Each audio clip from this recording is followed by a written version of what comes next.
Wesley Clark është dëshmitari 7 dhe i fundit I mbrojtjes së ish presidentit Hashim Thaçi. Dëshmia e tij e nisur sot pritet të zgjasë deri të mërkurën, pas së cilës gjykata do të mbajë një konferencë për ecurinë e rastit. Clark tha se Hashim Thaçi nuk ishte përgjegjës në ushtrinë çlirimtare të Kosovës.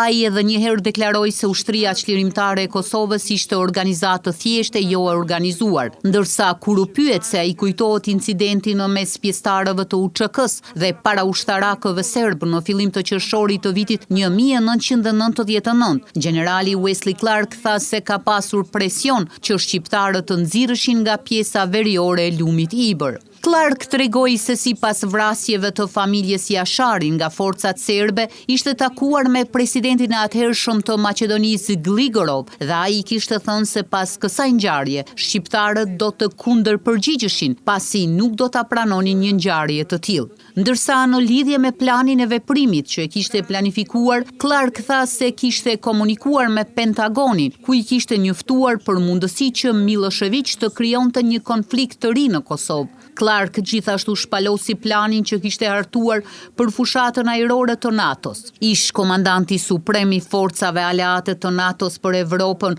generali Wesley Clark, periudhën e vitit 1998 e ka quajtur të dhimbshme për popullin shqiptar. Ndërkohë, në fillim të kësaj seance, trupi gjykues njoftoi se mbrojtja e Thaçit kishte kërkuar urgjentisht ndryshimin e listës së provave materiale. Prokuroria nuk e kishte ndryshuar këtë, testat përfundimtare si dhe deklarimet për ndikimin e krimeve të pretenduara te viktimat pritën të dorëzohen deri me 22 dhjetor 2025.